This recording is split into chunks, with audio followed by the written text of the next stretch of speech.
Hello, you wonderful people, and welcome to another episode of Not Too Comic Book. This being a show where I talk about TV shows that are adaptations of comic books. For today's episode, I'm going to talk about the latest episode of Snowpiercer. A lot of really interesting things went down in this episode, so let's break it down. Well, first and foremost, we had that opening where obviously hospitality and everyone's come down to be like, okay, obviously last episode set it up like there had to be retribution for all the lives that were lost, and it's like obviously people want more, especially those soldiers and everything. They want retribution. They want more than just what, because they lost a lot. They lost at least what, 6 people or something during like that bloodbath last episode.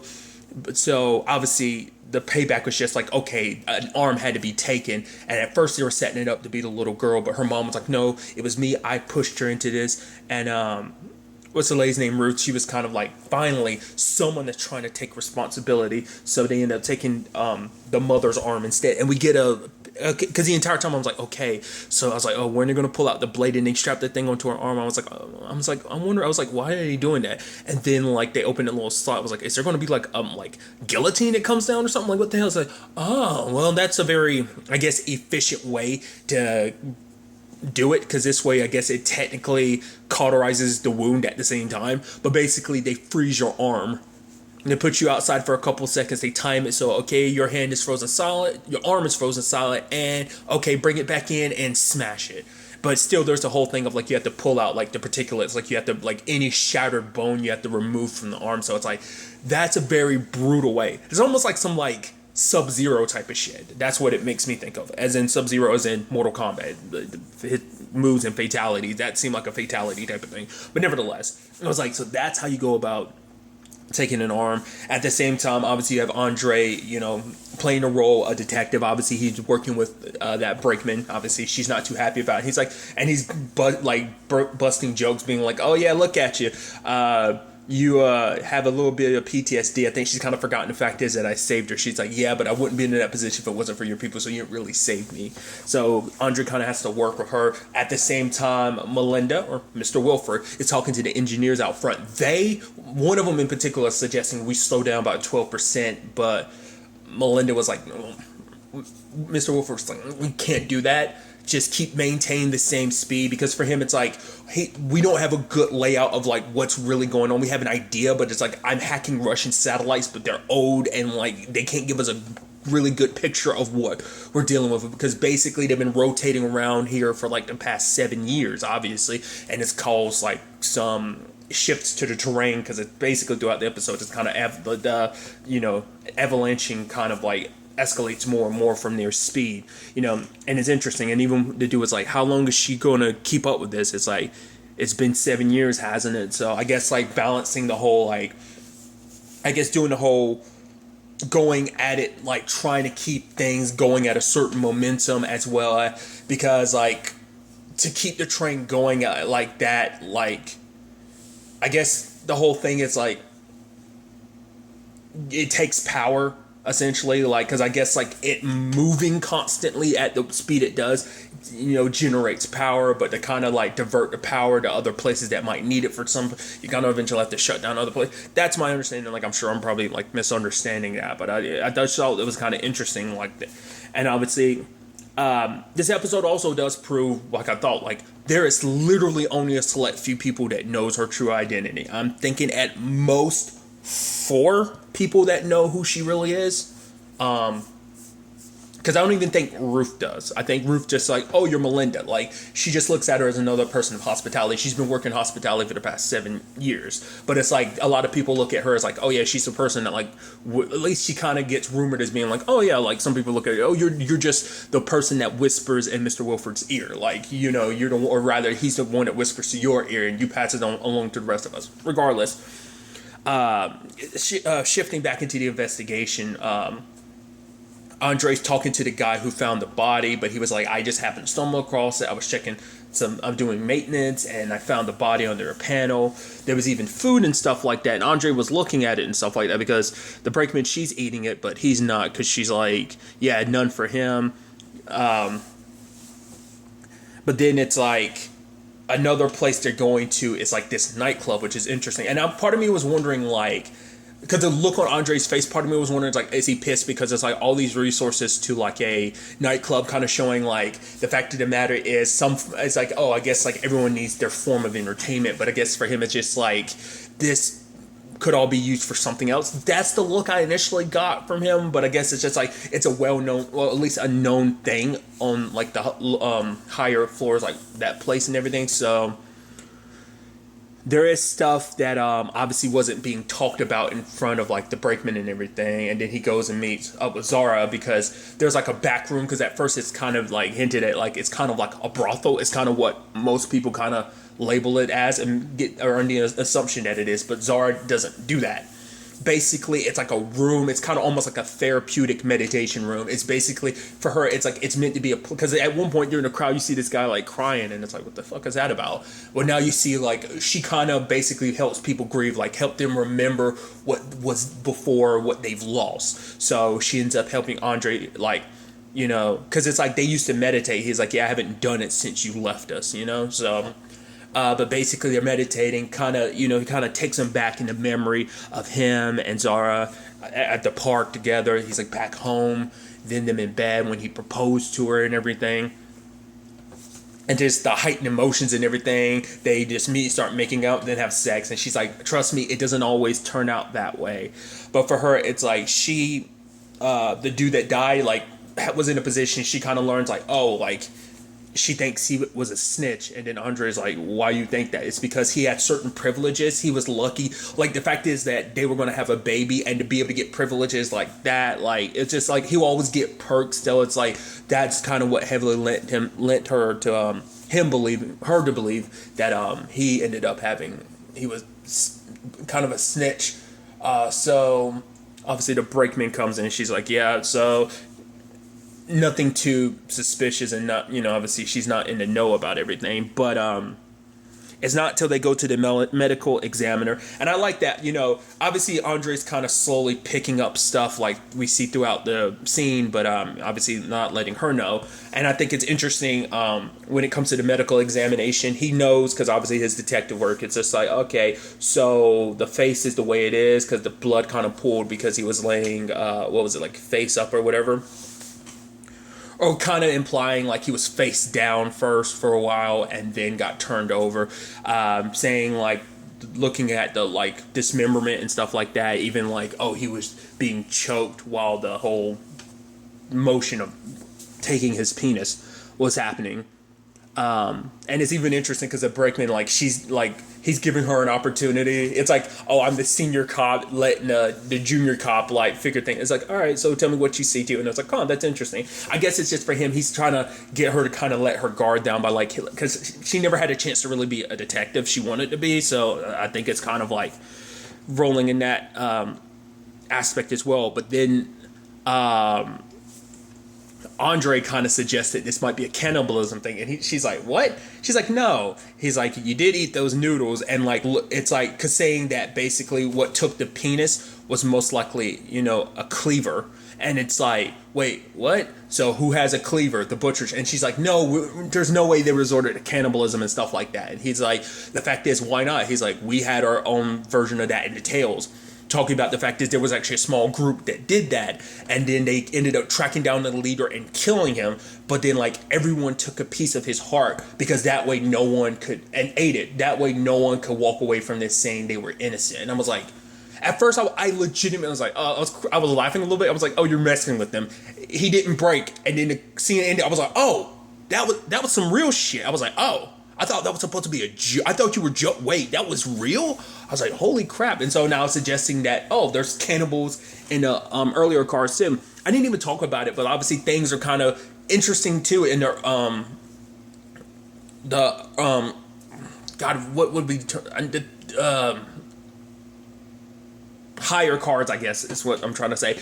Basically, like some of like the higher up people are kind of like, kind of the more, you know, rich and powerful people are like, oh yeah, we heard all this shit that's going down. Oh yeah, there's another murder. It's like Melinda's trying to keep that super tight-lipped. It's like because the last episode kind of hinted to like, oh yeah, there's like somehow they're finding out about revolts and stuff like that. It's like they're finding out information. I'm making sure to keep tight-lipped. Somehow they're finding out, and so they know about the murder. They know about her getting Andre There's even the actor who plays Gene in the dark. He's like a guard or whatever, because he's like nowhere, and he pointed out, I was like, it's Gene from In the Dark. I was like, oh, that's interesting. But nevertheless, it's a situation of like, okay, so information spilling somehow, even though she's trying so hard to keep everything tight-lipped. But at first they went, going back to Andre and the brakeman, like they went to go see the butchers, but the butchers are like, nah, we're like in the middle. You can't come in right now. Bring a notary or whatever if you want to try and get in here. And obviously there's people who are, we'll get to it soon enough. But because of like the rotations and the speed they were going, the train gets hit by kind of like, the ice and the snow kind of hitting the train, and it rattles the train everywhere. And during like the butcher, like while he was about to kill one of the cows or whatever, the thing he's using hits the window, it cracks. The snow and the ice just end up breaking. The entire room freezes because apparently it's like 117 below zero. So it's minus like 117 outside. And so the room like instantly freezes over. I was like, not only are the people dead, also are the cattle. I was like, damn, that sucks. That sucks big time. That's a major, major issue. It's interesting too because literally at the same time, I do apologize. I'm kind of going about this whole thing in a weird way. I thought it was interesting, kind of circling back to Melinda a little bit. I think it's all kind of hitting her a little bit because, like, the fact of the matter is, like, Nikki coming out from the drawer is not the smooth process you would hope it would be. Like, there's going to be issues. There continue to be issues with it. And even her friends, like, I suggest we kind of shut this down. But dude's like, no, tell Mr. Wolford I'll fix this whole thing. So it's like, and then she's walking and I think hearing all that. And then she just, like when you look at just all the drawers, it's like, God knows how many people are in those drawers. And also, like, if they're, like, who knows? Like, obviously, Nikki's been in there the longest amount of time for them to try and pull someone out. So it begs the question, like, will everyone else be the same way? Because obviously 3 more people went in there. The people from the tail who decided, like, okay, we'll make this sacrifice, but keep up your promise, Leighton. So it's like, it's a situation of, like, would they be in the same boat? It's like this system you kind of okayed won't be so easy to pull people out of it if necessary, especially knowing that Nikki wasn't guilty, that she was just kind of like a scapegoat. I think there's guilt that Melinda feels about it, and maybe she feels that about everything of realizing like all these people are going to go through that, or is it more so guilt just about Nikki because she was the scapegoat? Like it's I'm interested to kind of know what was in her mind at that time. I'm kind of interpreting it more like, oh, she was kind of upset about, well, both actually, maybe one more than the other. But nevertheless, because of what went down in the the butchery area, like where they had the animals and everything, so it turns into a situation of like, okay, the engineers had to go inspect and everything, and obviously Melinda pulls off her helmet, but it was also the actor who plays Julius in Van Helsing. I was like, oh, dude, that's crazy. Because I talked about like seeing the actor who played Flash last episode. Like I said, at least I still think it was him, unless I was completely wrong. Possibility. But the fact of the matter is, he's like, oh, like you're here? It's like, yeah, Mr. Wilford gave her full permission to be here to check things out personally. Once again, keeping it tight-knit, who knows who she is. So he's like, oh, okay, and just kind of leaves it at that. But obviously they're trying to repair that. But it's like, because it's not like you can be like, oh, it's a lost cause and just leave it. It's like there are other train cars behind that. So it's not like you can just disconnect it. It's like it can't be a lost cause. You got to fix that. So now it's a situation of they're going to have to power down a little bit. So, it's like, he's like, oh, I suggest like 25%. But she's like, I can give you 12. The 12 that one of her engineers was already suggesting. So powering it down 12. And that's affecting like the tail end. They've lost power, and obviously they're trying to limit like how much like the higher cars have. Like, oh yeah, the people in third can have like certain privileges, like they can have access to like clean water or whatever, or power or whatever for like 15 minutes a day or something like that. Like they're trying to ration it as they try to fix this situation. But now it becomes a thing of like, well, what do you do? Like, it's kind of like we have to kind of sacrifice the cattle, but we got to save the people. But it's like, well, we need the cattle for multiple things, like their methane and everything. Like they play a part to obviously this very structured ecosystem. So it's a situation of like, well, what do we do in that regard? And obviously obviously they need to replenish that, apprentice. They have to find new apprentices and kind of, find new people to kind of fill that role, because obviously they lost their butchers. They need someone else to kind of fill that role. So obviously, like, and probably new engineers as well. That's why Miles is kind of coming along. So a few, like, two or three kids got picked. And obviously, Miles talks about the fact is that, like, he doesn't actually remember his mom. All he remembers she smelled good, but all he knows is the train. The fact of the matter is, it's like, you're my train mom. Like, that's all I really know. And he's saying that, because obviously because of the way things are structured, like, they have people up there in the higher parts of the train, but it's like, yeah, but you rarely see them anymore. So he thinks he won't see his mom anymore. She's like, you won't see me anymore. He's like, no, we will once the revolution happens, like Leighton says, right? And so kind of saying their goodbyes, because she doesn't know if she hopes, but she doesn't know for sure that she'll ever see him again. So there's that.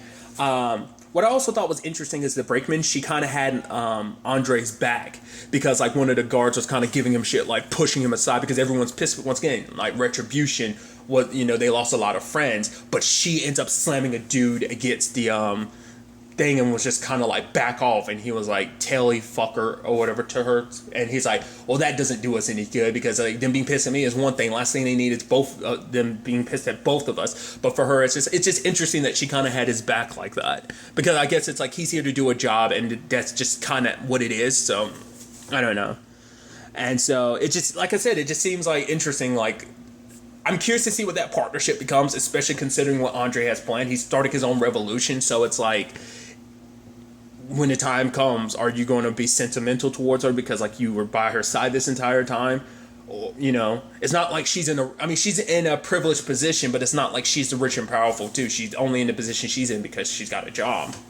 But obviously there's links to it too, because that other brakeman is getting a blowjob from, like, what's her woman's name? Who, I think her name's Suzanne, the woman who lost her arm in the tail. Like, her oldest son is blowing him just to get medicine for his mom.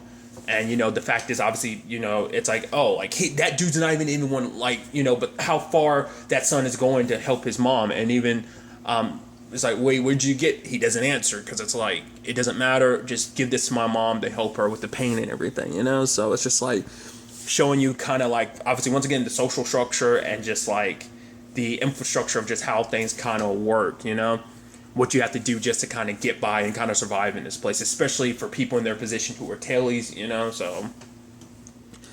But back in his cell and everything, Andre, like, because I was wondering, because they pat him down, I was like, how did they not find? It's like, oh, you did it old school prisoner style, up the butt. Okay. So he ends up, like, writing down all he knows about the train. So he leaves some marks on the ground to let them know, like, okay, look down, know exactly, And so he's pounding his chest, because he's like, all right, this is going to suck. And he's like, I'm right here. And they beat the living shit out of him. Sadly, the other dude wasn't able to grab the thing. And I'm guessing they found it later on, So Andre kind of got his ass beat for no reason. But then Melinda's like, the fact of the matter is, she's like, what do you look at this, train as? And obviously for Andre, he sees it as kind of like a giant metal social class, And for her, it's like, it's a very powerful ecosystem that, she's like, that Mr. Wilford does everything to keep into place, make sure there's enough power for everyone. And it's just kind of almost basically, it's interesting because she gets super upset, because she's like, you don't recognize all that Mr. Wilford and I